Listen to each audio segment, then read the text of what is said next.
जय नमोस्तु तत्तं च नन्दे आनन्दिमं चेयने नन्दिसहा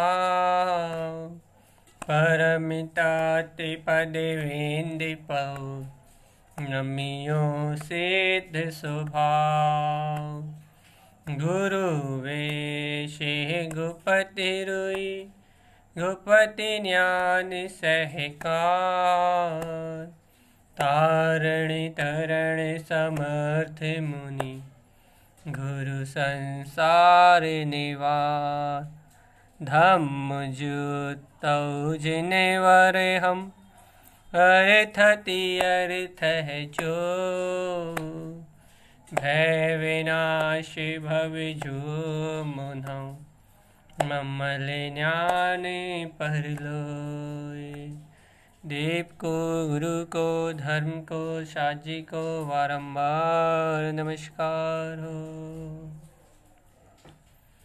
ओंकार वेदांति शुद्धात्म तत्त्वं प्रेमामि नित्यं तत्त्वार्थ सार्धं ज्ञानमयं सम्यक् दर्शने त्वं सम्यक् चरणं चैतन्यरूपम् बोलिए शेषमेशधात्मी देवी की जय हो जय हो जय हो।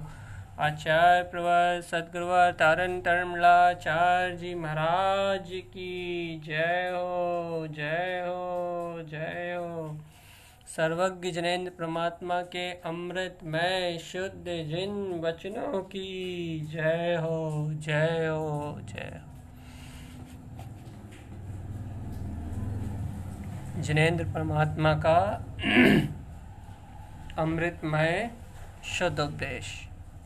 भैया क्या है जिन भगवान का अमृतमय शुद्ध उपदेश?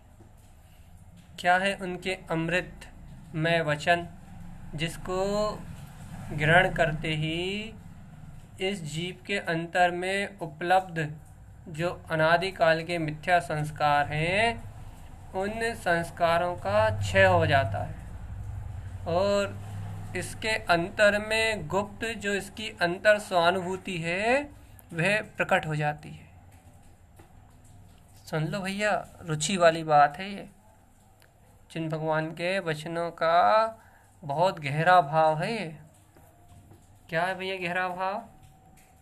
कि इन अमृत में शुद्ध जिन वचनों को श्रवण करने से, इन अमृत में शुद्ध जिन वचनों को ग्रहण करने से मिथ्यात्व रूप जो अनादिकाल के संस्कार हैं, चाहे कोई सा भी संस्कार, लोभ का, स्वार्थ का, काम का, अहंकार का, पुण्य का, पाप का, जो भी संस्कार, ये सारे संस्कार गल जाते हैं।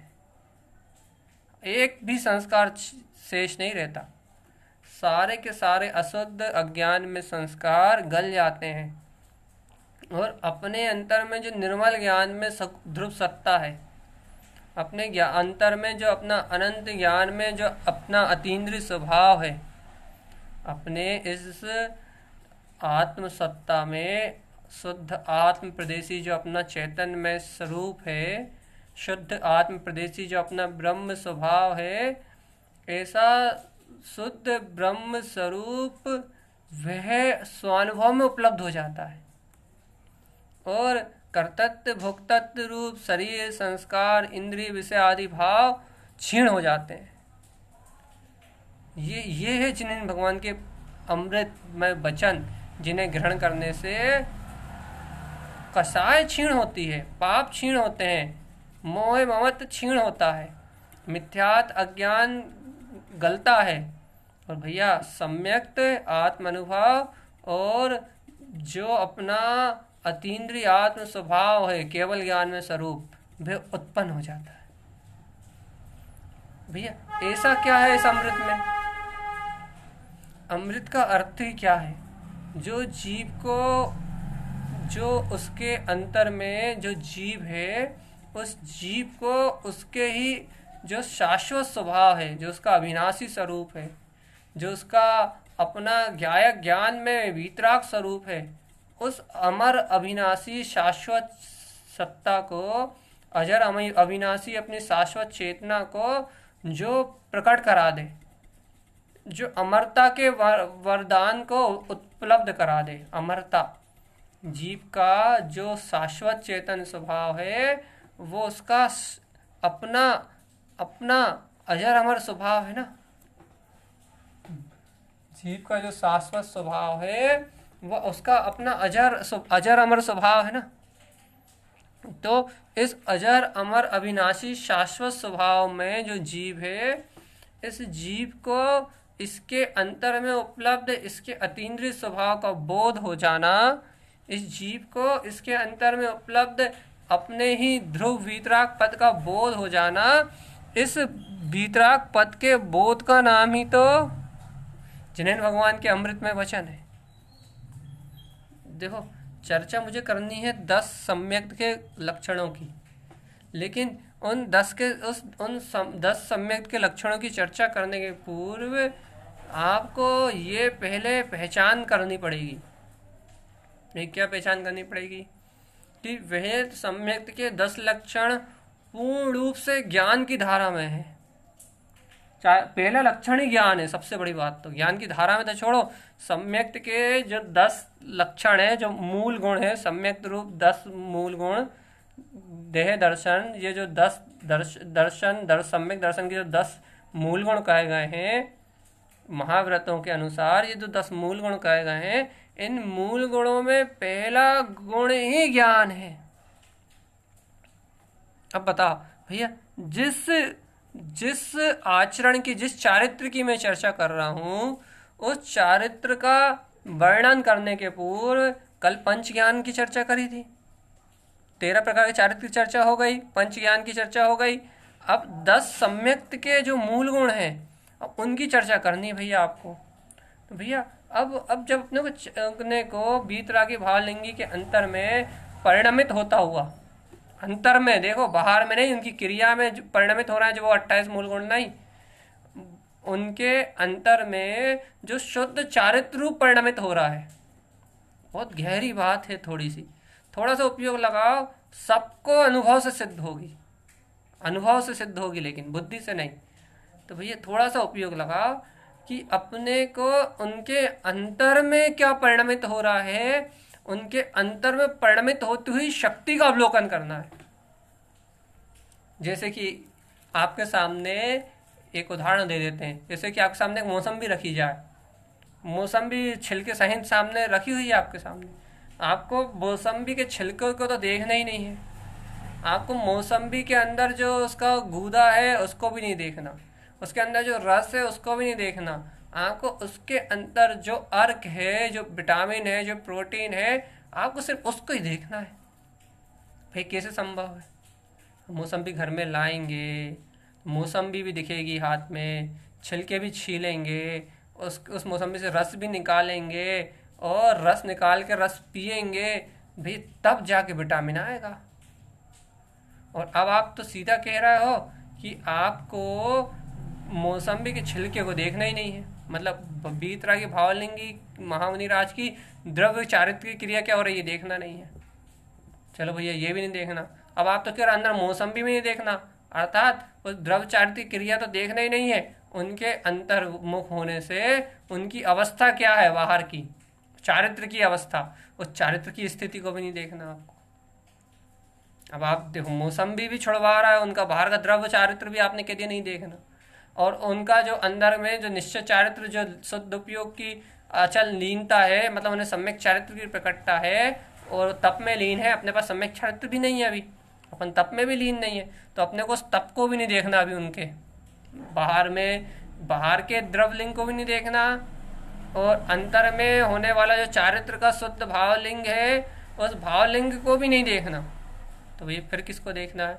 उस भावलिंग के जो प्रकट होने में सहकारी है अर्क, वो भावलिंग जिस आश्रय पे उत्पन्न हुआ है, वो भावलिंग जिस आश्रय से परिणमित हो रहा है, वो भावलिंग जिसके कारण से है, वो चारित्र जिस कारण से है, आपको मात्र उस कारण को पकड़ना है, उस अर्थ को पकड़ना है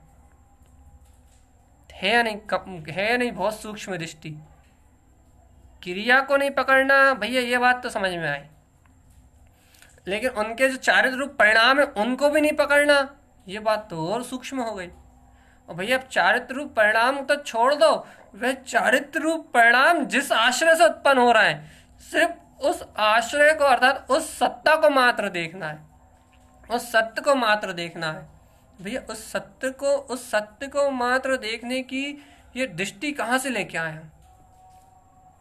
उस सत्य मात्र देखने की दृष्टि कैसे लेके आए भैया? उस सत्य को देखने मात्र की दृष्टि आपको सिर्फ एक वो है उपाय, एक है मार्ग उस सत्य को देखने की दृष्टि का। उस सत्य मात्र को देखने की दृष्टि जो आपको उपलब्ध करनी है, उसके लिए सिर्फ एक ही मार्ग है। ये क्या मार्ग है उसके लिए? एक ही, वो है ये जिनेंद्र भगवान के वचनों का जो अमृत है, वो जिन भगवान के वचनों के अमृत में आपकी दृष्टि हो जाए। समझ नहीं है भैया बात? शुरू से नहीं सुनी आपने, इसलिए नहीं है समझ में। जिन भगवान के वचन अमृतमय है ना, वह जीव को उसके शाश्वत स्वरूप का बोध कराने वाले हैं ना, वह जीव को अपने चैतन्यमयी वीतराग पद का बोध कराने वाले हैं ना। तो जिनेंद्र भगवान के वचन जब अमृतमय है, जीव को उसके शाश्वत पद का बोध कराने वाले हैं, जीव को उसके अंदर में विद्यमान उसके शाश्वत पद से मिलाने वाले हैं, तो हे भव्य आत्मन, थोड़ा सा गंभीरता से सुनो। जब ये वचन अपने शाश्वत ध्रुव पद से मिलाने वाले हैं, तो आप इन वचनों में प्रवृत्ति करो। पहले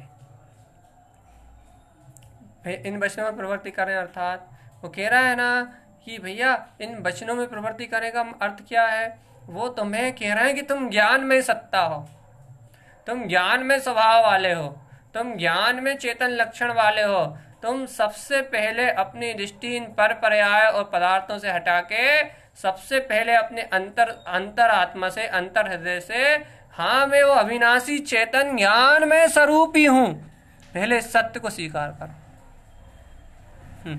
बहुत मूल बात है। सबसे पहले आप इस सत्य को ही स्वीकार करो कि हाँ मैं अविनाशी वो सत्ता ही हूँ, मैं अविनाशी वो ज्ञायक स्वरूप ही हूँ। सबसे पहले आप इस सत्य को स्वीकार करो। मैं क्या होगा इससे ये होगा कि जैसे ही यहाँ सम्यक के 10 लक्षणों का, वो 10 मूल गुणों का वांछन आएगा, तो उसमें पहला मूल गुण गुरु महाराज कहेंगे ज्ञान। भैया ज्ञान कहेंगे तो क्या होगा? ज्ञान जैसे ही वो कहेंगे तो वो कहेंगे ज्ञानेन ज्ञानालंकृतम्। ये जीव अनादिकाल से ज्ञानमय अलंकृत है, और भावलिंगी महामुनिराज ऐसे ज्ञान से ज्ञान में अपने ज्ञायक स्वभाव में ऐसे लीन है, ऐसे तरलीन है कि उन्हें ज्ञान स्वभाव के प्रकाश के अलावा और कुछ दिखाई नहीं देता। उन्हें अपने प्रकाशवान अर्क सुअर्क मऊ, जो अनंत ज्ञान में प्रकाशमान ज्योति है, उस अनंत ज्ञान में प्रकाशमान सत्ता रूप ही वो अपने आप को वेदन करते हैं। अब देखो भैया, देखो ज्ञान सम्यक का स्वरूप चलने लगा, ज्ञान सम्यक का उपदेश चलने लगा। ज्ञान मूल गुण जो है, वो मूल गुण ज्ञान वाले मूल गुण उसका जो सम्यक के 10 लक्षण के अंतर्गत जो ज्ञान मूल गुण है, पंच ज्ञान वाला तो कल हो गया था। सम्यक के 10 लक्षण के अंतर्गत जो ज्ञान नाम का मूल गुण कहा है गुरुदेव ने, उस ज्ञान गुण का वर्णन चलने लगा।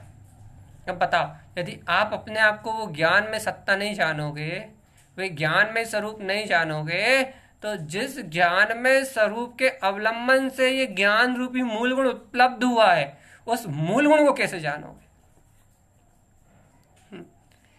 देखो आ गई गहरी बात, आ गई ना प्याली, आ गई ना सूक्ष्म बात।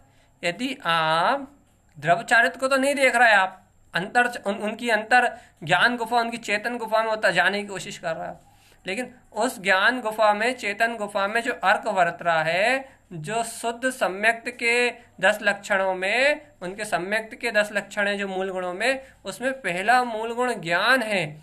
और अब आपको उस ज्ञान मूल गुण को जानना है। भैया ज्ञान रूपी मूल गुण को हम कैसे जान सकते हैं?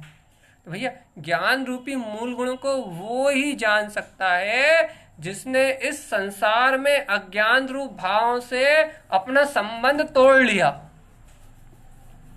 अज्ञान रूप भाव से अपना संबंध तोड़ लिया मतलब संसार में जो राग देश मोह कर्तृत्व रूप ये शरीर, जो पुद्गल शरीर है ना, इस पुद्गल शरीर में ममत्व रूप अपनत्व रूप, इसकी संरचना, इसकी क्रिया, इसकी चर्या, इसके रोग, इसके शोक, इसके साथ जुड़ा हुआ अज्ञान भाव, इस अज्ञान भाव से जिस जीव आत्मा ने अपने को भिन्न ज्ञायक स्वरूप ही जान लिया हो, ध्रुव ज्ञायक स्वरूप ही परमात्मा जान लिया। अब श्रद्धा की बात चल रही है, जिसने ऐसे, या श्रावक की बात चल रही है ना, क्योंकि अब जिसने ऐसे अपने आप को ध्रुव स्वभाव ज्ञान विज्ञान में शाश्वत चेतन स्वरूप जान लिया हो, जिस श्रावक ने, उस श्रावक को अब यदि आप महामुनि वीतरागी भावलिंगी संतों के अंतर में घटने वाले मूल गुण, ज्ञान मूल गुण की यदि आप चर्चा करोगे तो वह साधक, वह श्रावक अपना उस मूल गुण से मिलान करेगा। वो उस मूल गुण में अपने आप को जानना चाहेगा कि उनके अंतर में ऐसा क्या घट रहा है, उनके अंतर में ऐसा क्या परिणमन चल रहा है, अर्थात उनके अंतर में ऐसा कौन सा आश्रयदाता बना हुआ है, कौन सा सत्य बना हुआ है जिसके अवलंबन से मूल गुण प्रकट हो रहा है।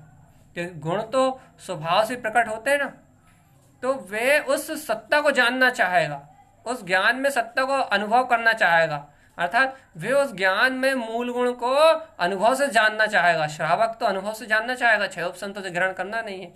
अब जब श्रावक उस सत्य को अनुभव से ग्रहण करना चाहेगा, उस मूल गुण को अपने अनुभव से वेदन करना चाहेगा, तो उसको सबसे पहले अपने ज्ञान में होने का एहसास तो हो, अपने को अपने ज्ञान में होने का वेदन तो हो।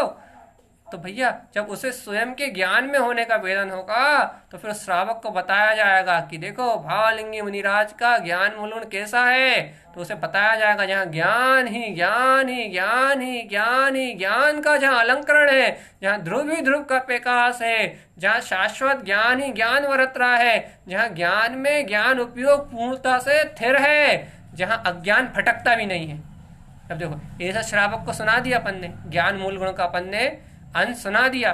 अब बताओ यदि श्रावक ने अपने ज्ञान स्वभाव का अनुभव किया है, यदि भी अपने निरपेक्ष निर्मल ज्ञान स्वभाव को जानता है, तो वो तो इसका अनुभव कर लेगा, हाँ हाँ हाँ जैसा मुझे अपना ज्ञान स्वभाव बरतता है, जैसा मुझे अपना ज्ञान स्वभाव बरतता है, अज्ञानताओं से भिन्न जैसा मैं अपनी चेतना को अनुभव करता हूँ, वैसा निरंतराल उन्हें पूर्ण रूपेण होता है। मुझे तो अज्ञान का आवरण आ जाता है, मोह का आवरण आ जाता है, कर्तव्य भुगतत्व परिणाम आ जाते हैं, मुझे ये अंतराय आ जाते हैं बहुत सारे, ज्ञानावरणी आदि, ये नाना प्रकार की कुरीतियाँ, नाना प्रकार की मिथ्या धारणाएं।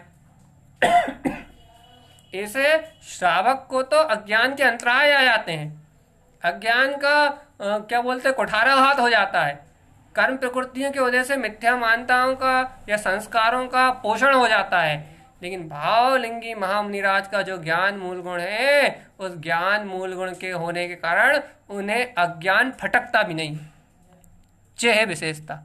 आप कर पाए आप मिलान? वीतरागी भावलिंगी महामुनिराज को शुद्ध ज्ञान मूल गुण की उपलब्धि होने के कारण से अज्ञान भाव मिथ्या धारणाएं कुमति कुश्रुत ये उनके ज्ञान के आसपास फटकता भी नहीं है। उनके अंतर में अर्क सुअर्क सुअर्क सुअर्क सुअर्क माऊ अनंत प्रकाश से प्रकाशित उनका ज्ञान में स्वभाव सदा दैदिक प्रमाण ज्योति की तरह बिल्कुल प्रस्फुटित, एकदम कमल की तरह, एकदम स्फटिक मणि की तरह, एकदम शुद्ध प्रकाशवान चैतन्य प्रकाशवान रहता है। अब जी देखो अपन ने सुन लिया कि ओ ओ ओ वीतरागी महायोगी के महान महान वो दिगंबर भावलिंगी महामुनिराज जिनके अंतर में ज्ञान मूल गुण और जिनके ज्ञान गुण मूल गुण में एकमात्र अपना अनंत शुद्ध प्रकाशमान चैतन्य तत्व ध्रुव ज्ञायक स्वभाव अपना ध्रुव पदार्थ चेतन पदार्थ ही वरत रहा है। ऐसे महामुनिराज जिनके आसपास कभी अज्ञान और कुज्ञान फटकते भी नहीं है, इंद्रिय विषय भोग जिनकी ओर झांकते भी नहीं है, विषय कसाय की आग जिनके चित्त में लगती नहीं है, ऐसे भावलिंगी महामुनिराज ऐसे ज्ञान मूल गुण से संयुक्त हैं, जिन्होंने अज्ञान का संपूर्ण परिहार कर दिया।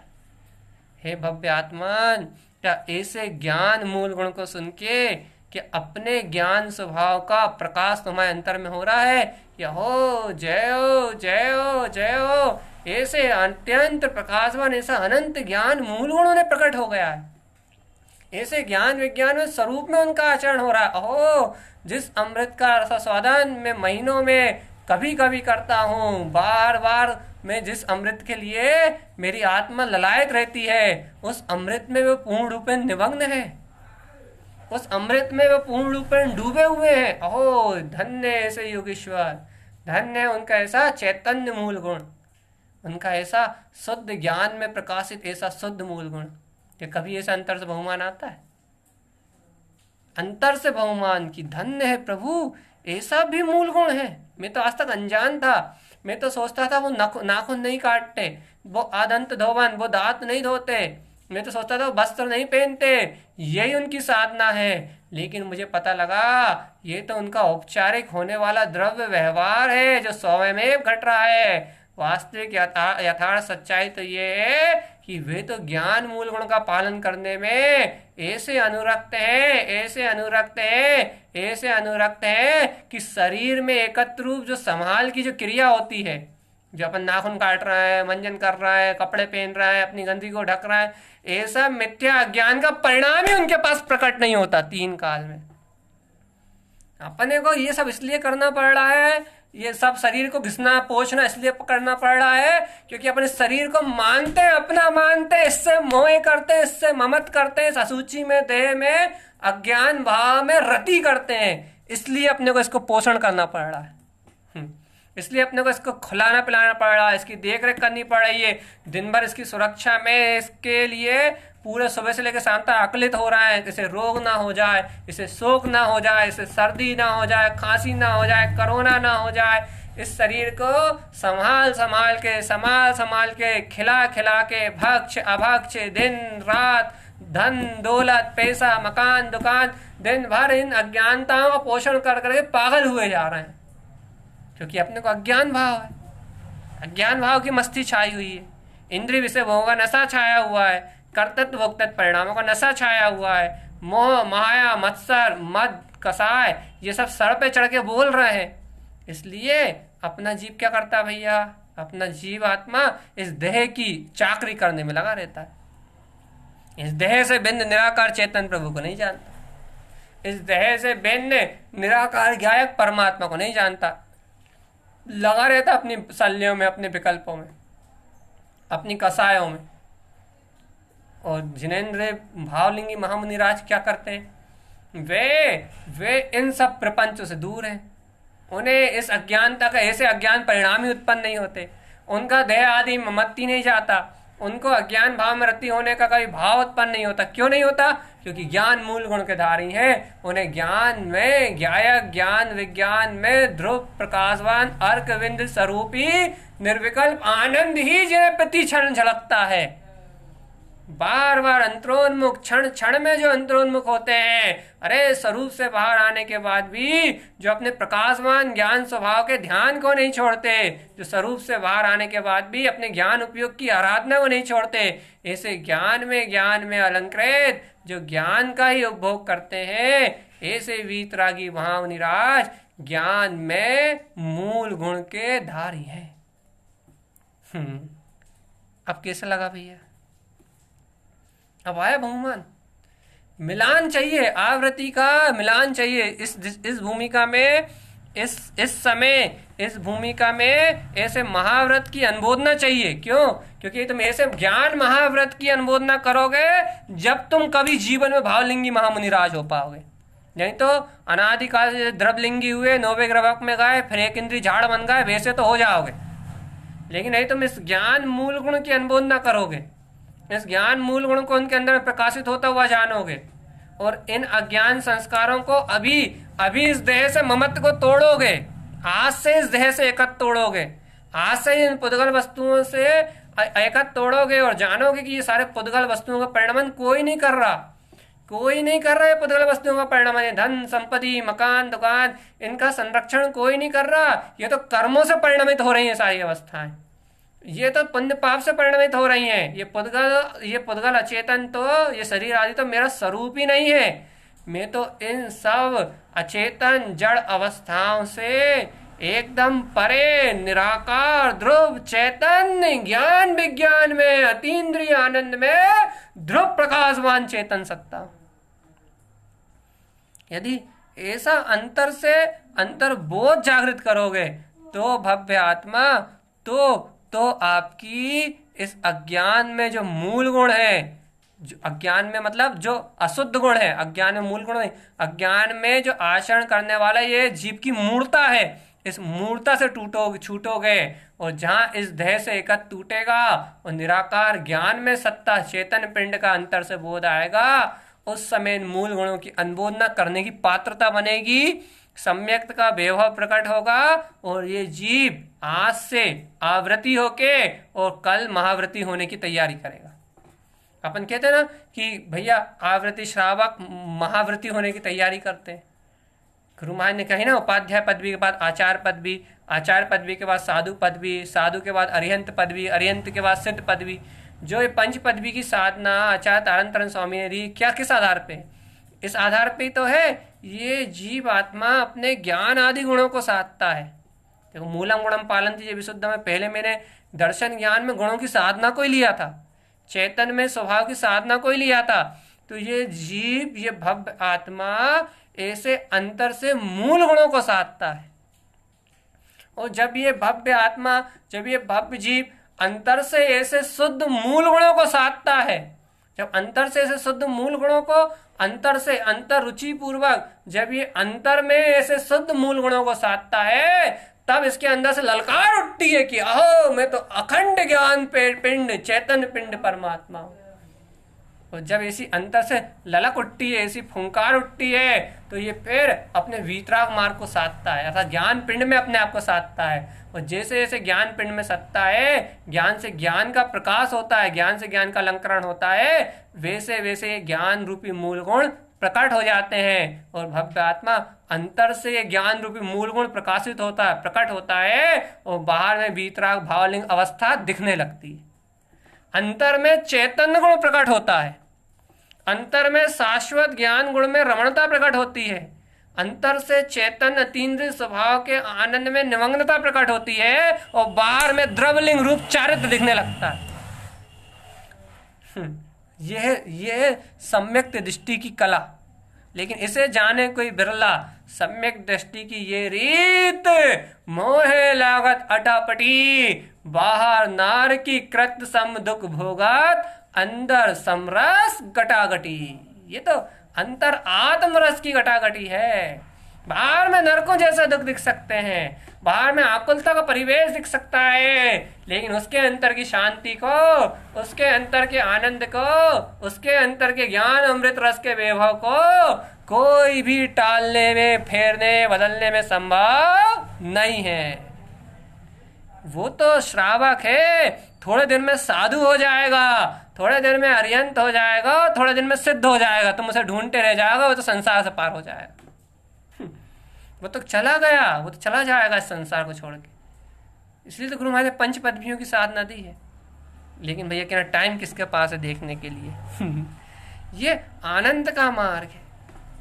गुरु महाराज ने जो पंच पदवी की साधना दी है, ये उस साधना अनुसार अपने आत्मा को, अपने तत्व को साधने का मार्ग है।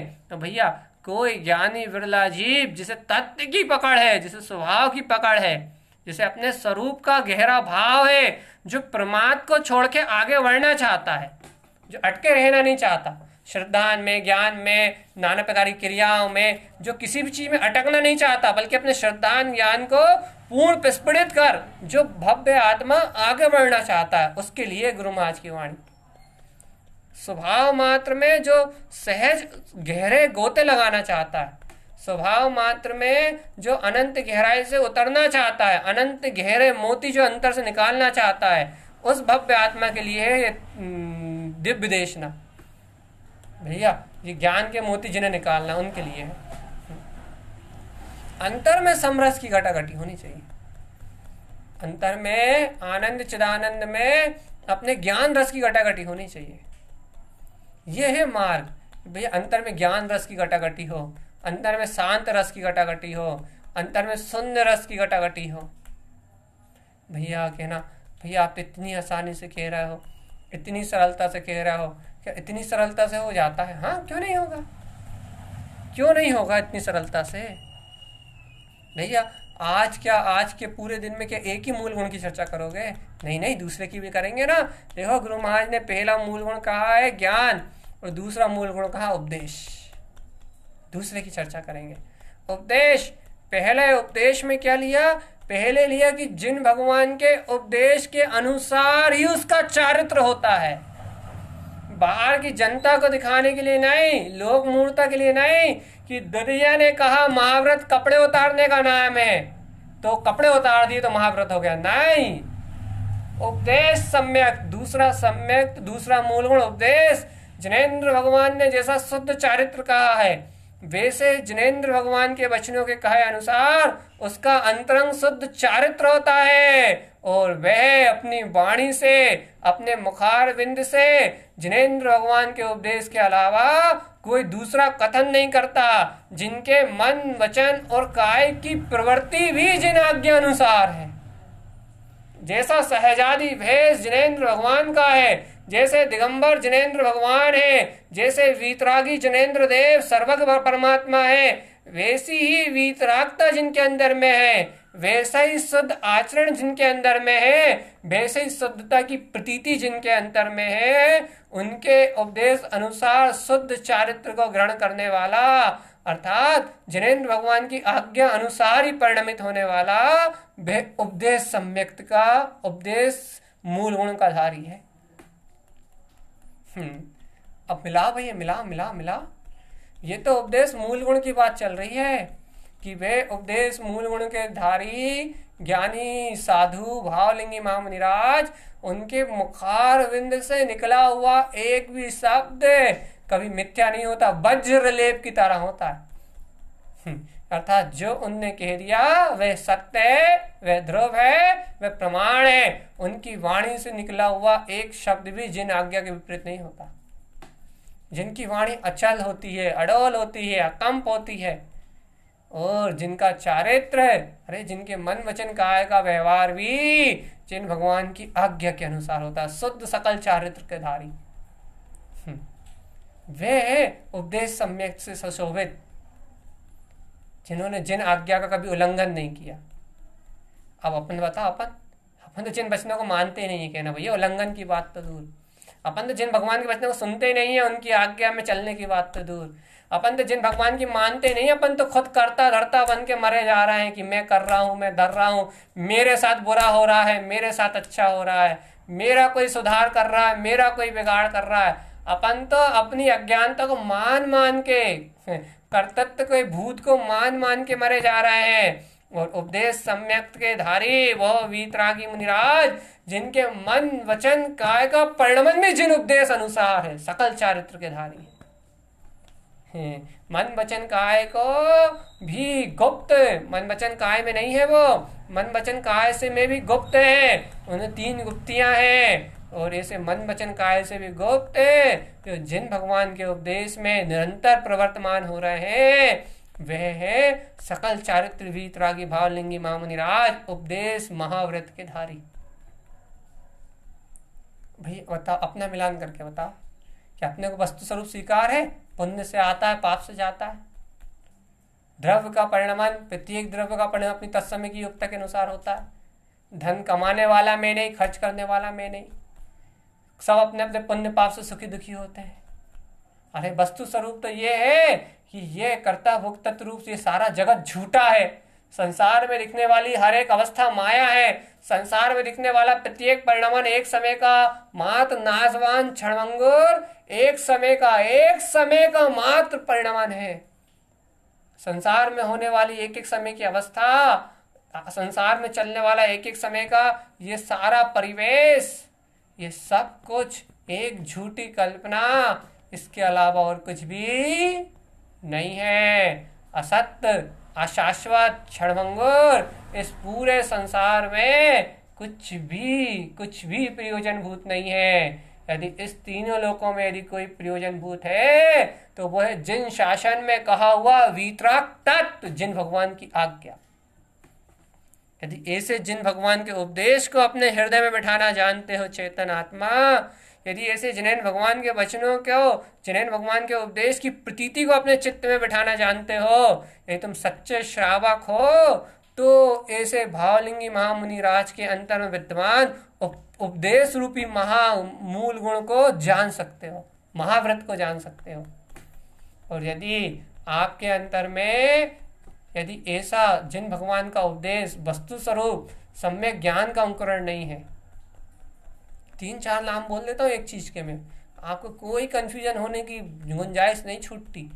यदि आप ऐसे वस्तु स्वरूप सम्यक ज्ञान के अंकुरण से, सच्चे श्रद्धान से, गहरे सच्चे श्रद्धान से यदि आपका हृदय, आपका ज्ञान अलंकृत है, जिन भगवान के वचनों की प्रगाढ़ प्रगाढ़ प्रगाढ़ प्रतीति यदि आपके पास है, तो आप उस उपदेश महाव्रत को, अर्थात उस उपदेश मूल गुण को, महाव्रत को नहीं, उपदेश मूल गुण को आप अनुभव कर सकते हो। महाव्रतों के अंतर्गत है, 28 मूल गुणों के अंतर्गत है, तो 28 मूल गुणों के अंतर्गत आप सम्यक के 10 लक्षणों का जो विवेचन चल रहा है मूल गुणों का, उसमें दूसरा मूल गुण है उपदेश। आप उस दूसरे मूल गुण का अनुभव कर सकते हो। आप देखो, मैंने जब 75 गुणों का वांचन गुरु महाराज ने जब यहाँ लिखा था, जब अब मैंने बांचा था, मतलब मैंने पढ़ के आपको सुनाया था, मैंने खुद सुना था, जब वहीं ये बात बिल्कुल क्लियर हो गई थी कि इन गुणों से मिलान करना है तो तस्यास्ति गुण निरूपणम, इन गुणों का यदि आपको मिलान करना है तो स्वस्वरूपम तस् गुणमाला गुथस् वीर्जम, इन गुणों की माला को अपने प्रसार से भूतना पड़ेगा। माला गुणाम गुथस् वीर्जम, माला गुथस् गुणसा स्वरूपम, इस गुणों की गुण मालिका को अपने स्वस्वरूप में, गुण सा स्वरूपम, इन गुणों की माला को अपने स्वस्वरूप में गूंथना पड़ेगा। 11 प्रतिमाओं में भी गुरु महाराज ने कह दिया था, महाव्रत में भी उनने उस समय भी कह दिया था, भैया पेखम तत्वानि पेखम, तत्व को पहचानते हो तो इन 11 प्रतिमाओं में आचरण होगा। और आज महाव्रतों में भी यही कहा जा रहा है, महाव्रतों में भी यही सिद्धि कही जा रही है कि भव्य आत्मा, यदि इन महाव्रत में, इन मूल गुणों में यदि आपको अपना मिलान चाहिए है, इन मूल गुणों में यदि अपना मिलान चाहिए है, तो जैसे अपने आगे चलने वाले, अर्थात अपने आगे कौन चल रहा है, अपन तीसरी श्रेणी में है, अपने आगे चलने वाले दूसरी श्रेणी वाले, उससे आगे पहली श्रेणी वाले, मतलब उत्तम महाव्रती श्रावक, जो उत्तम महाव्रती साधु हैं, उनका जैसा आचरण है, उनके अंतर जैसी घटना घट रही है, उनके अंदर जैसा अनंत आह्लाद घट रहा है, यदि उनके समान ही आचरण यदि तीसरी भूमिका वाले श्रावक का है, तो ये उनके समान जिनमार्गी है। उनके समान आचरण, अर्थात उनके समान आचरण का अर्थ यह है कि जिस मार्ग पे, जिस अनुभूति से वो आगे बढ़ रहा है, जिस सत्य को, जिस स्वभाव को अनुभव में लेके वह आगे बढ़ रहा है, जिस ज्ञान चारित्र को वो साधते हुए आगे बढ़ रहा है, यदि उस ज्ञान चारित्र को ये साध रहा है, उस ज्ञान चारित्र को ही ये अनुभव कर रहा है, यदि उस सत्ता, उस स्वरूप का ही ये श्रावक वेदन कर रहा है, तो ये जिनमार्गी है। और यदि उनके जैसा आचरण इसका नहीं है, उनके जैसा चारित्र इसके पास नहीं है, श्रद्धान अपेक्षा वाला, अभी नहीं तो उनके जैसा चारित्र मतलब भावलिंग दशा वाला, चारित्र अपेक्षा वाला नहीं, सम्यक्ता चरण वाला, यदि उनके जैसा चारित्र इसके पास नहीं है, तो भैया ये उनके जैसा चारित्र ना होने के कारण से ये मोक्ष मार्ग ही नहीं हो सकता ये जीव। पहले ही कहा था ना, ये उदाहरण से समझाया था ना कि लल्ला के लक्षण पल्ला में दिखते हैं, एक लौकिक उदाहरण। भैया जैसे कि कहते हैं ना अपन बाहर में भी कि भैया सिद्धों के कुल के हैं, जैनेन्द्रों के कुल के हैं, क्यों कह देते हैं? कोई जैन समाज जाति में पैदा हुआ वो जिनेंद्र कुल का थोड़ी ना। तो फिर सिद्धों कुल के जिनेंद्र कुल कैसे कह देते हैं? वे जिनेंद्रों जैसे लक्षण दिखना चाहिए, सिद्धों जैसे लक्षण दिखना चाहिए। ऐसे ही मोक्ष मार्ग के नायक है वीतरागी भावलिंगी महामुनिराज। अब उनके जैसे लक्षण दिखना चाहिए आपके ज्ञान में, उनके जैसे लक्षण दिखना चाहिए। जब उनके जैसे लक्षण आपके ज्ञान में दिखेंगे, जब उनके जैसे लक्षण आपके ज्ञान में दिखेंगे तो आपके लक्ष्य में आपका ध्रुव त्रिकाली आने के बाद भावलिंगी दशा आपके अंदर प्रकट हो जाएगी। भावलिंग दशा को आपको ग्रहण नहीं करना पड़ेगा। लोग अब कहते हैं भैया कपड़े उतारने के बाद ही हम मोक्ष जाएंगे क्या? साधु बन के ही मुक्ति होती है क्या? साधु बनना तो एक देह की क्रिया है मात्र। अरे भैया बात बिल्कुल सही है, साधु बनना देह की क्रिया है, साधु होना देह का परिणमन है। लेकिन भगवान अंतर में जब ये वीतरागता आती है तो साधुत्व रूप चर्या उत्पन्न हो जाती है, कोई धारण नहीं करना पड़ती। अर्थात साधुत्व अंदर से प्रकट होता है, दिगंबरत्व अंदर से उत्पन्न होता है, वीतरागता अंतर से छल छलाती है। जब वीतरागता अंतर से छल छलाती है तो निर्ग्रंथता अंदर से उत्पन्न होती है। निर्ग्रंथ होने का विकल्प नहीं करना पड़ता। निर्ग्रंथ होना विकल्प नहीं है, निर्ग्रंथ होना निर्विकल्पता है। निर्विकल्पता, निश्चिंतता का नाम निर्ग्रंथता है। भैया मुझे शरीर में कष्ट सहन करना है, यह विकल्प है तो क्या है भैया? निर्ग्रंथता थोड़ी ना है।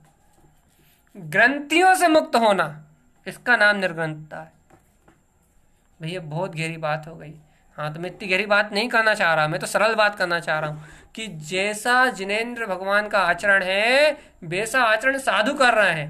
भैया जैसा साधुओं का आचरण है वैसा आचरण यदि श्रावक ग्रहण करे, वैसा मिलान यदि श्रावक अपने अंदर से करे, वैसा मिलान यदि श्रावक अपने आचरण में देखे तो इसको वो सिद्धि हो सकती है, तो इसको आगे बढ़ने का मार्ग मिल सकता है। भाई जिनेंद्र भगवान के समान आचरण साधु ना करे तो वो साधु नहीं, और साधुओं के समान आचरण को उपलब्ध यदि ये श्रावक ना करे तो ये श्रावक नहीं। क्योंकि आगे बढ़ने का मार्ग जिसकी दृष्टि में है, याद रखना हमेशा, आगे बढ़ने का मार्ग जिसकी दृष्टि में है वो ही श्रावक है। जैसे अपन कहते हैं ये भैया क्या कहते हैं, ये भैया आवृत्ति को हमेशा व्रति होने की भावना रहती है, भैया व्रति को हमेशा महाव्रति होने की भावना रहती है। मतलब ये व्यवहार से कहा जाता है, मतलब ये जो कथन है व्यवहार का कथन है कि भैया आवृत्ति को व्रति होने की भावना है, व्रति को महाव्रति होने की भावना है, महाव्रति को जिनेंद्र होने की भावना, ये व्यवहार कथन है। अर्थात व्यवहार कथन है, अर्थात इसका निश्चय कथन ये है कि आवृत्ति को व्रति का आचरण जो है वो आचरण करने की भावना होती है। अर्थात बाहर से व्रत धारण करने की भावना नहीं होती, बाहर से व्रत तो जीवन में आ जाते हैं, अंतर से जो उनकी निवृत्ति है, जो उनका अनंत ज्ञान विज्ञान में पौरुष है, उस अनंत पौरुष में अवगाहन करने की भावना होती है। ऐसे ही मतलब आगे का मार्ग दिखता है। जैसे गुरु महाराज की पदवी देखो ना, उपाध्याय पदवी की भाई आचार्य पदवी, भाई क्यों आ गई आचार्य पदवी? भाई उपाध्याय पदवी में आचार्य पदवी की भावना क्यों होने लगी? भैया उपाध्याय पदवी में उपाध्याय पदवी के धारी श्रावक को आचार्य पदवी की भावना आती है, आचार्य पदवी वाले को साधु पदवी की बार बार भावना क्यों आने लगी? भाई साधु आचार्य पदवी वाले को साधु पदवी की भावना आती है, ये एक व्यवहार में बता रहे हैं भैया। जैसे एक व्यवहार में ये सिद्ध हो रहा है कि आचार्य को उपाध्याय, उपाध्याय को आचार्य और आचार्य को साधु, साधु को अरिहंत, अरिहंत को सिद्ध, जो ऐसा क्रम है, मतलब आत्मा ऊर्ध्वगामी स्वभाव वाला है ना, आत्मा ऊर्ध्वगमन करने वाला है ना। तो जैसे जैसे विशुद्धता बढ़ती है, जैसे जैसे आंशिक विशुद्धता आती है, तो वो विशुद्धता आने के बाद बढ़ती है। देखो इसका एक और उदाहरण देते हैं, जैसे कि बहुत अच्छा उदाहरण है, बहुत अच्छा सुनो। जैसे कि सिद्ध शिला में सिद्ध भगवान को परमानंद हर समय 6 गुणा वृद्धिगत होके आता है, नहीं आता? जो परम आनंद में विलास कर रहा है, जो उनका दर्शन ज्ञान जो चारित्र है, हर समय उनकी जो चारित्र की दशा है, जो परमानंद की दशा है, उसमें हर समय 6 गुणा वृद्धि होती है। अर्थात उनकी जो वर्तमान पर्याय है वो 6 गुणा हीन होगी, और जो अगली पर्याय है वो 6 गुणा अधिक होगी। मतलब 6 गुणा वृद्धिगत होता है उनका आनंद, इसलिए उनका आनंद कभी खत्म नहीं होता, उनका आनंद अनंत रहता है, उनका ज्ञान अनंत रहता है। हर समय पूर्व की पर्याय 6 गुणा हीन हो जाती है, जो परमानंद की पर्याय भी अगली पर्याय षडगुणा और वृद्धिगत होके आएगी। तो अगली पर्याय वृद्धिगत होके आने के कारण से ये जो वर्तमान पर्याय है वो षडगुणा हीन कहलाती है। हीन का मतलब ये नहीं है कि वो नाशवान हो जाती है, अशुद्ध हो जाती है। हीन का मतलब उससे 6 गुना ज्यादा। मतलब यदि कोई चीज, यदि तुम्हारे पास 1 रुपये रखा है, 1 रुपये के आगे यदि 1 और ला के रख दो, 2 का नोट ला के रख दो, 2 हो जाएगा? नहीं हो जाएगा। तो भैया 1 रुपये के अपेक्षा से, 1 रुपये की अपेक्षा से वो जो 2 रुपये है वो थोड़ा ज्यादा है। तो 2 रुपये की अपेक्षा से 1 रुपये थोड़ा कम है। लेकिन भाई परमानंद में कोई कमी आती है ऐसा नहीं है। परमानंद तो हमेशा परमानंद में है, लेकिन अपेक्षा से बुद्धिगत कथन कर रहे हैं ना, बुद्धि से समझा रहे तो किस समझाएंगे? बुद्धि से समझाने के लिए कि उनकी जैसे हर समय षडगुणा पर्याय बढ़ती है, अर्थात सद्गुणा पर्याय में आनंद बढ़ता है, वैसे ही इस श्रावक को जैसे देखो देखो देखो देखो बहुत अच्छे से पकड़ो, जैसे इस श्रावक को आत्म अनुभूति होती है, ध्रुव स्वभाव का श्रद्धान होता है, अंतरात्मा ज्ञान होता है, तो इस श्रावक के अंतर भी श्रद्धान गुण की निर्मलता जहाँ ज्ञान गुण को प्रकाशित करती है, इस श्रावक के अंतर में भी षडगुणा आत्मा का प्रकाश बढ़ता है। मतलब इसका श्रद्धान ज्ञान सद्गुणा वृद्धिगत होने लगता है। जितना जितना सम्यक्ता चरण में आचरण करता है उतना उतना इसका श्रद्धान ज्ञान वो जितनी विशुद्ध पर्याय हो जाती है, इसकी भावना उतनी विशुद्ध होने लगती है। कहते हैं ना कि एक मिथ्या दृष्टि की अपेक्षा से सम्यक दृष्टि के परिणाम कोड़ा कोड़ी अनंत विशुद्ध है। अच्छा बता भैया ऐसी क्या विशेषता है?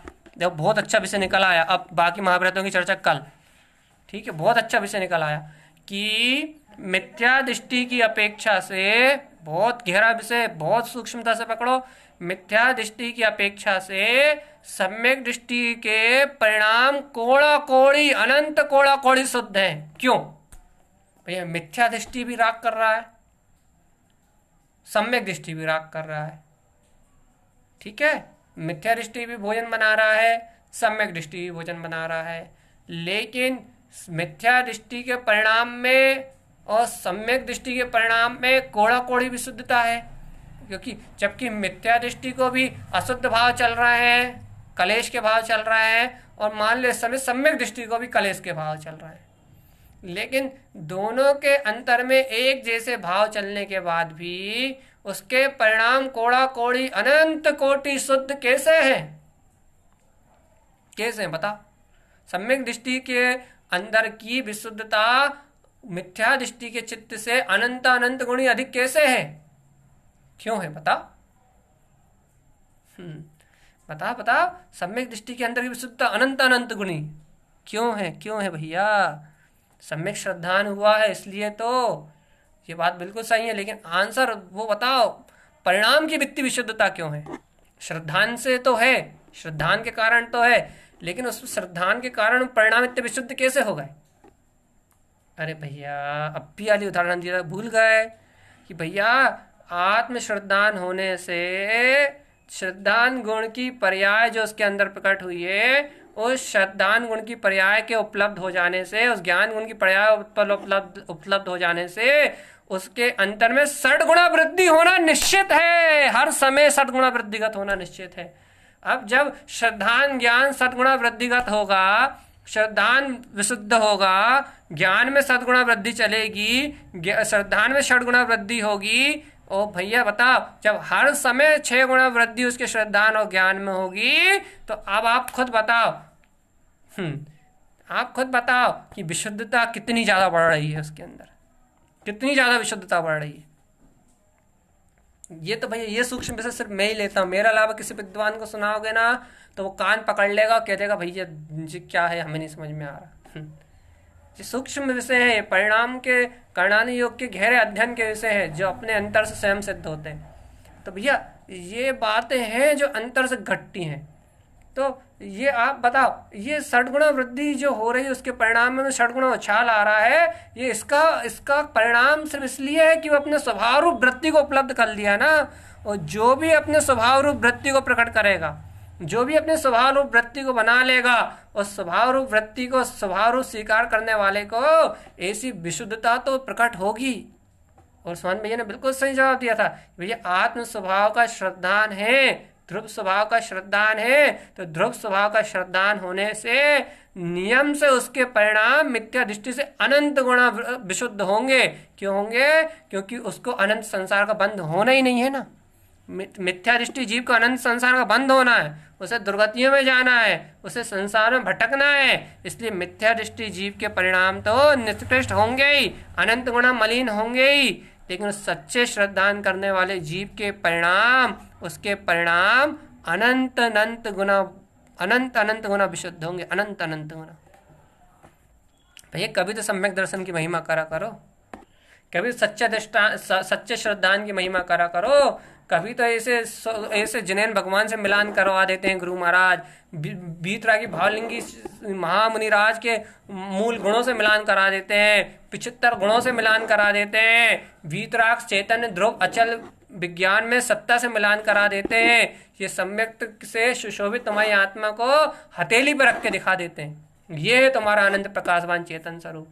कभी तो बहुमान किया करो कि गुरुदेव क्या अचल महिमा है इस चेतन में स्वभाव की, क्या अचल में सत्ता है इस चेतन स्वभाव की, क्या अचल में ज्ञायक चेतन स्वरूप है ये मेरा अपना, कि जिसका ऐसा अचल श्रद्धान, जिसका ऐसा अचल ज्ञान, एक समय की स्वानुभूति से, एक बार के भेद ज्ञान से, एक बार के स्वानुभव से ऐसा अनंत प्रकाश उत्पन्न होता है, ऐसा अनंत प्रकाश उत्पन्न होता है कि फिर अंधकार से मिलाना भी चाहो तो कभी मिलता नहीं है। कभी तो महिमा करा करो भव्य आत्मा कि क्या विशुद्धता है जीव के अंदर में उत्पन्न हुई। सम्यक दर्शन की विशुद्धता कितनी अचल है।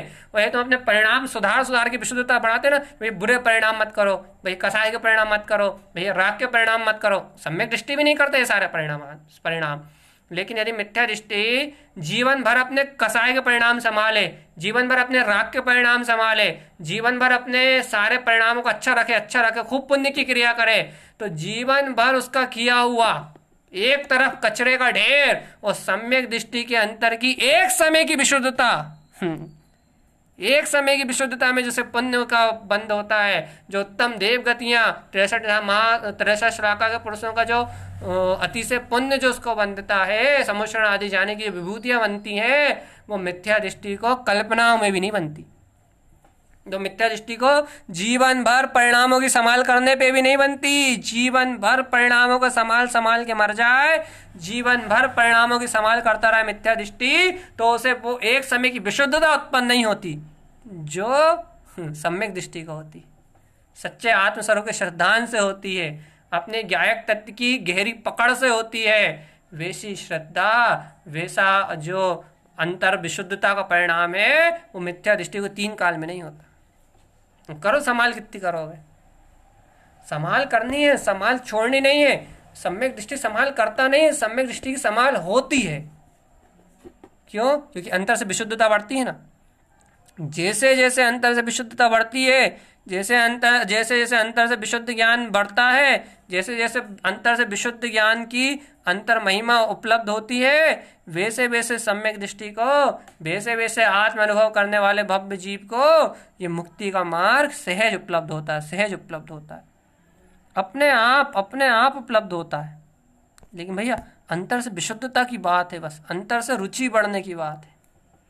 जैसे जैसे रुझान बढ़ेगा तत्व के प्रति, जैसे जैसे रुझान बढ़ेगा सत्य के प्रति, जैसे जैसे अंतर से गहरा स्वरूप स्वीकार होगा, जैसे जैसे जिनेन भगवान की वाणी अंतर गहराई से स्वीकार होगी, जैसे जैसे वीतराग जिनपद अंतर से स्वीकार होगा, वैसे वैसे उस भव्य जीव को, वैसे वैसे उस अंतर चेतन में सत्य स्वभाव को जानने वाले भव्य पात्र जीव को वैसे वैसे सिद्धि और मुक्ति अपने आप उपलब्ध होगी। परिणामों की संभाल ऐसी होती है कि देखो अभी अपन परिणामों की संभाल कैसे करते हैं, भाई राग नहीं करना, राग नहीं करना, राग नहीं करना, राग नहीं करना करना करना लगाते हैं। और सम्यक दृष्टि को क्या होता है, राग मेरा स्वरूप ही नहीं है, वो राग करता तो है ही नहीं, राग की रुचि तो से है ही नहीं, लेकिन वो राग को स्वरूप से अलग करता है कि मेरा स्वरूप ही नहीं है, मेरा स्वरूप तो वीतराग है, मेरा स्वरूप तो चिदानंद में है, मेरा स्वरूप तो चेतन में है। ऐसा करके उसका उपयोग अंतरोन्मुख होता है तो राग भी छूट जाता है और संसार की सारी प्रवृत्ति भी छूट जाती है, और वह यथार्थ जिन मार्ग में कहे हुए, शुद्ध मोक्ष मार्ग में कहे हुए शुद्ध वीतराग पद को ग्रहण कर लेता, शुद्ध वीतराग तत्व को। ये सम्यक दृष्टि जीव की अंतर जागरण की कला है। ये सम्यक दृष्टि जीव की अंतर जागरण की कला है। ये सम्यक दर्शन दृष्टि जीव की अंतर जागरण का, अंतर का बोध है, जो उसका अंतर से प्रकट होता है। भैया हमें कैसे प्रकट होगा? भैया आप बताओ कि आपको ऐसी त्रकालिक ध्रुव सत्ता का, ज्ञान विज्ञान में ध्रुव सत्ता का उपदेश, महाव्रत का उपदेश मूल गुण का, आपको जो ज्ञान मूल गुण है, जो उपदेश मूल गुण है, इन मूल गुणों का आपको बहुमान आता है? भैया इनका बहुमान क्या, जो निश्चय से बताया कि वो ज्ञान भाई सत्ता तुम्हारी है, और जिन भगवान का उपदेश तुम्हारे अंतर में है, जिन भगवान के वचनों का प्रगाढ़ श्रद्धांजलि जो तुम्हारी आवृत्ति की भूमिका में तुम्हारे पास होना चाहिए, क्या वह है? भैया आप ये मत कहो कि हमें आचरण करने की मत कहो। आप हमें चर्चा सुना दो बहुत अच्छी, लेकिन आप हमसे ये मत कहो कि इसमें आचरण करो। आप हमें चर्चा बहुत अच्छी सुना दो, लेकिन आप हमसे ये मत कहो कि जिन भगवान की वाणी का विश्वास करो। आप हमें चर्चा बहुत गहरी गहरी सुना दो, लेकिन हमसे ये मत कहो कि कर्तव्य भाव को छोड़ो। क्यों भैया, क्यों मत कहो? क्यों भैया, कर्तव्य भाव छोड़ने में बहुत दिक्कत होती है। हाँ भैया, हमें संसार में ये क्या बोलते हैं, मिथ्या मान्यताओं को तोड़ने में बहुत परेशानी होती है। हमें मिथ्या मान्यताओं में रहने दो और आप गहरी गहरी बात सुनाते जाओ, क्या दिक्कत है भैया? मुंह में गोबर रख लो और कहो कि भैया हम गुड़ खिलाते जाओ, कितना स्वाद आएगा? बोलो बोलो बोलो बोलो बोलो। मुंह में गोबर बढ़िया ठसाठस भरा हो और उसमें कहते हैं कि भैया थोड़ा थोड़ा गुड़ खिलाते जाओ हमें, अब मुंह पूरा गोबर से ठसाठस भरा हुआ है, गुड़ डालते हैं भैया उसमें एक डिल्ली, कितना स्वाद आएगा? ये स्वाद कहाँ, काय का स्वाद आएगा? गोबर का ही स्वाद आएगा।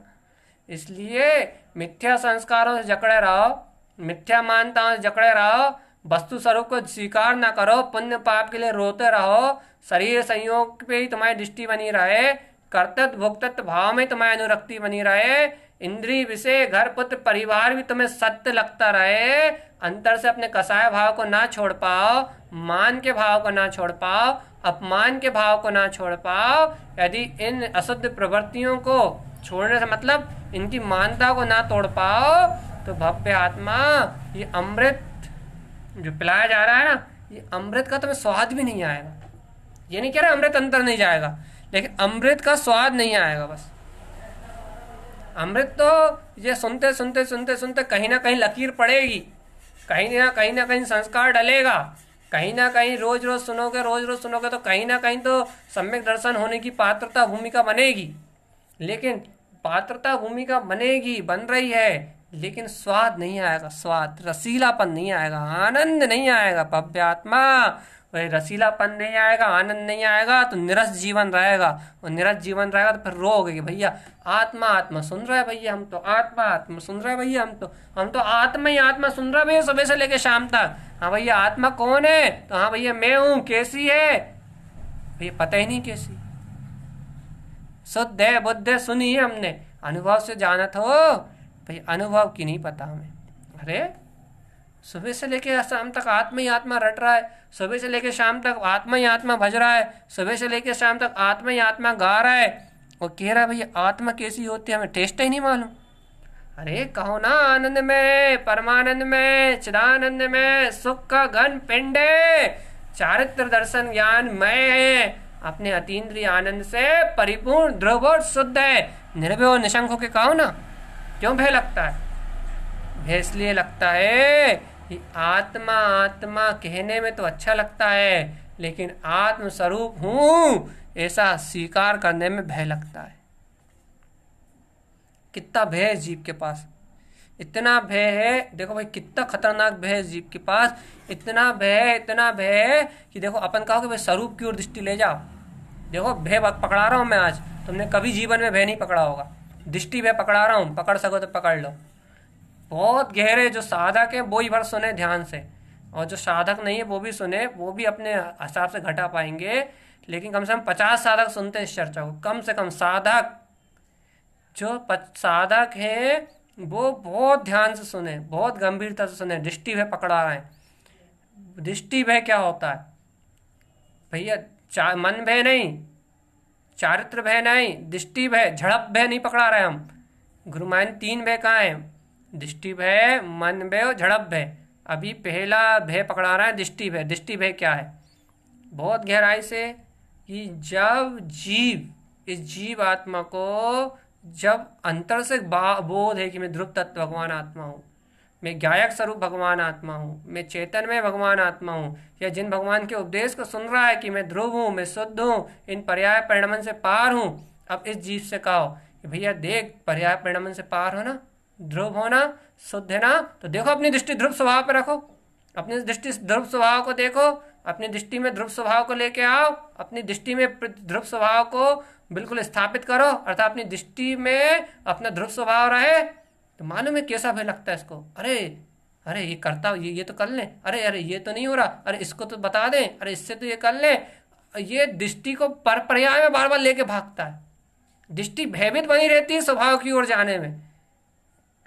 देखो क्या कह रहा, स्वभाव की ओर जाना है मुझे, क्या कह रहा, स्वभाव ही मेरा सब कुछ है, क्या कह रहा, स्वभाव ही मेरा दाता है, स्वभाव ही विधाता है, स्वभाव ही मेरा इष्ट है, स्वभाव ही मेरा स्वामी है, स्वभाव ही मेरी चेतना है। उससे कहा देखो पर पर्याय में लगी है दृष्टि, पर पर्याय की चर्चा नहीं कर रहा है, उससे कह रहा स्वभाव में जाओ, स्वभाव में देखो वो स्वभाव, देखो वो स्वभाव, वो देखो वो स्वभाव, और अरे इसका ये हो गया, अरे इसका ये हो गया, अरे ऐसे विकल्प, अरे इसको भी तो बता देते, अरे इसको भी सुना देते, अरे ऐसा भी कर देते। अर्थात वो दृष्टि स्वभाव पे ना जाके इधर उधर भाग रही है, स्वभाव पे ना जाके इधर उधर भाग रही है, दृष्टि भय है, यह दृष्टि भय। और जब तक जीव को यह दृष्टि भय है, जब तक उसका श्रद्धान निर्मल नहीं हो सकता। दृष्टि स्वभाव को नहीं पकड़ रही, दृष्टि अविनाशी शाश्वत स्वरूप को नहीं पकड़ रही, दृष्टि चैतन्य में ध्रुव सत्ता को नहीं पकड़ रही, दृष्टि भाग रही पर्याय में, स्वभाव पे जाने के लिए डर रही है, स्वभाव पे जाने में भयभीत हो रही है। भैया ऐसा भी हो गया, देखो इसने ऐसा कर दिया, देखो इसने ऐसा कर दिया, देखो ऐसा हो गया, देखो ये हो गया, ये हो गया। अरे तुझसे स्वभाव कह रहा है, तो स्वभाव का, अरे ये हो गया, देखो देखो देखो ये हो गया। कुछ भी आपको बार बार भाग लेके भागेगी। आप फिर चिंतन करोगे फिर भाग लेके भागेगी, और फिर इधर ले जाओगे फिर भागेगी, आप फिर इधर करोगे फिर भागेगी। दृष्टि भयभीत है इसकी, स्वभाव पे जाने में भय लगता है इस दृष्टि को। देखो, और अपन कहते हैं भैया हम तो शुद्ध दृष्टि है हमारी दृष्टि शुद्ध हो गई। अरे भैया दृष्टि शुद्ध नहीं हुई, अभी दृष्टि में भय है। जब ये दृष्टि भय मिलाएगा, जब दृष्टि स्वभाव पे जाएगी, उसके बाद मन में मिलाएगा, उसके बाद ये मन में जो भय उठते ना नाना प्रकार के, वो मिलाएंगे, उसके बाद झड़प भय मिलाएगा। अर्थात उपयोग जो स्वभाव में स्थित नहीं होता ना, स्वभाव को झटक देता फट से, फिर वो झड़प भय मिलाएगा। अभी मन भय और झड़प भय तो छोड़ो, अभी तो जीव की दृष्टि भयभीत है। भाई क्यों दृष्टि भयभीत है? कर्मों कसायों का डर है जीव को। मोहिनी कर्म से डरता है जीव, चारित्र मोहिनी दर्शन मोहिनी कर्म से डरता है, कसायों से डरता है। अनंत काल से इसने विभावों का ही, संसार का, मोह का, कर्तत्व का, भोक्तत्व का रस पिया है ना। इसे संसार के, कर्तत्व के, भोक्तत्व के, माया के, मिथ्या के, मोह के, लोभ के, स्वार्थ के, अहंकार के, इस झूठे रस को पी के ऐसा मदमस्त, मोहिनी कर्म की मदिरा में ऐसा मदमस्त है जीव कि इसकी दृष्टि भयभीत हो गई है। स्वभाव में जाता है, स्वभाव में जाने से डरता है, जबकि स्वभाव में सुख है, अतीन्द्रिय आनंद है। स्वभाव को देखने में डरता है, स्वभाव को दृष्टि में लेने में डरता है, स्वभाव को लखने में डरता है, स्वभाव को लक्ष्य बनाने में डरता है, जबकि स्वभाव में परिपूर्ण अतीन्द्रिय आनंद है। और कहो कि भैया विभाव तेरा नहीं है, विभाव के लिए मरा जाता है, पर्याय के लिए मरा जाता है, कचरे के लिए, अशुद्ध पर्यायों के लिए, राग के लिए, मोह के लिए, कर्तत्व के लिए, भोक्तत्व के लिए, पुत्र के लिए, परिवार के लिए, इस धूला के कचरे के ढेर के लिए मरा जाता है। बिल्कुल भय हताशा पागल हुआ जा रहा है। ये दृष्टि भय कहलाता है भगवान जी। और जब तक दृष्टि में भय है, जब तक इस दृष्टि में भय है, जब तक दृष्टि भयभीत है, जब तक इस जीव का मोक्ष मार्ग क्लियर नहीं समझना, सच्चा मत जानना। जब तक दृष्टि भयभीत है, दृष्टि भयभीत, स्वभाव पे नहीं जा रही, स्वभाव मात्र पे नहीं जा रही, स्वभाव मात्र की सत्ता को स्वीकार नहीं कर रही, जब तक तुम्हारी दृष्टि भयभीत है, जब तक अपना मोक्ष मार्ग मत जानना चेतन राजा, पक्का मत जानना। मतलब मोक्ष मार्ग तो श्रद्धा हो गई तो पक्का तो है, लेकिन आप पक्का मत जानना। मतलब पक्का मत जानना मतलब ये मत समझना कि तुम्हारा मोक्ष मार्ग क्लियर हो गया, अब तुम निश्चिंत होकर बैठ जाओ। ये मत समझना, क्योंकि जब तक जीव को दृष्टि भय है, जब तक तो उसकी कभी भी दुर्गति भी हो सकती है, नियम से दुर्गति भी हो सकती है। क्योंकि दृष्टि विशुद्धि सबसे जरूरी है, दृष्टि का शुद्ध होना सबसे ज्यादा जरूरी है। तो भाई क्या करें, कुछ मत करो, स्वभाव लाख दुखों की एक दवा। लाख दुखों की एक दवा, जिन भगवान का उपदेश। आज 2 ही मूल गुण हुए और कल 8 हो जाएंगे। आज शुरुआत, क्योंकि जो प्रारंभिक, जैसे अपन क्या बोलते हैं, क्या कह रहे हैं अपन, जैसे अपन सम्यक ज्ञान के गुणों की चर्चा करो या सम्यक दर्शन के गुणों की चर्चा करो, तो निशांकित और निकांक्षित अंग में ही 2-3 दिन निकल जाते हैं, और फिर आगे के फटाफट फटाफट फटाफट फटाफट निकलते हैं। ऐसे ही मूल गुणों में भी यदि ज्ञान और उपदेश आ गया तो आगे के ऐसी लगेगा कि 1 घंटे में बाकी 8 का वांचन हो जाए। 2 के वांचन में लग जाए पता लगे कि 8 दिन, और 8 के वांचन में लगे पता 1 दिन। वो कोई बड़ी चीज नहीं है, लेकिन आपको अंतर से वांचना, जो मुंह से हम कह रहे हैं ना, ये चर्चा इतनी महत्वपूर्ण नहीं है। ये चर्चा सुन के यदि आपका आचरण हो रहा है, दृष्टि भय से छूट रही है, दृष्टि भयों को छोड़ रही है, दृष्टि पर्याय रूपी भय को छोड़ रही है, और परम पारणामिक अतीन्द्रिय शाश्वत चेतन स्वभाव को ग्रहण कर रही है, तो समझो आत्मा अपने भी बहुत अच्छे दिन आ गए। मतलब अपन भी जल्दी इस मुक्ति के मार्ग पे आरोहण करने वाले। और ये दृष्टि भयभीति बनी हुई है, सल शंकाएं बनी हुई हैं, नाना प्रकार की उलझने बनी हुई हैं, तो भैया जन्म मरण की बहुत यात्रा बाकी है। इसलिए भैया इस जीवन में कुछ कर पाओ या नहीं कर पाओ, दृष्टि भय को तो मिटा के जाना, संकल्प ले लो कि अपनी दृष्टि को तो निर्दोष करके जाएंगे, श्रद्धा का मार्ग तो पूरा बना के जाएंगे। मन भय को भी तोड़ेंगे, झड़प भय को भी तोड़ेंगे, ऐसा नहीं कि इनको छोड़ देंगे, लेकिन दृष्टि भय को तो पूर्णता से खत्म ही करके जाएंगे, क्षय ही करके जाना है। दृष्टि तो एक की चाहिए हमें भैया। अनंत काल के बाद ऐसा सत्य पुरुषों का सानिध्य मिला है, गुरु महाराज की देशना मिली है, ऐसा अतीन्द्रिय आत्म स्वभाव को साधने का पंच पदवी मार्ग की आराधना का मार्ग मिला है। जब ऐसी विशुद्ध देशना, ऐसा गुरु महाराज का मार्ग, और ऐसा शाश्वत जिन कुल शाश्वत जो अपना ध्रुव धाम त्रिकाली परमात्मा है, इसकी प्रतीति सुरति श्रद्धान अपने अंतर में मिलाए, तो अपन इस जीवन को ऐसे ही व्यर्थ गंवाने वाले नहीं हैं। अपना जीवन तो आनंद में, परमानंद में स्वरूप की साधना करते हुए आत्म श्रद्धान ज्ञान चारित्र के साथ निर्वाण की ओर अग्रसर होने का है। अरे अब तो आत्मा ने जान लिया कि धन शरीर बेवा जिनके लिए मरेगा जीवन भर, वो तो सब मिट जाने वाले हैं। अपना अपना अकेला एक साथी तो अपना परम अतीन्द्रिय आत्मा ही है।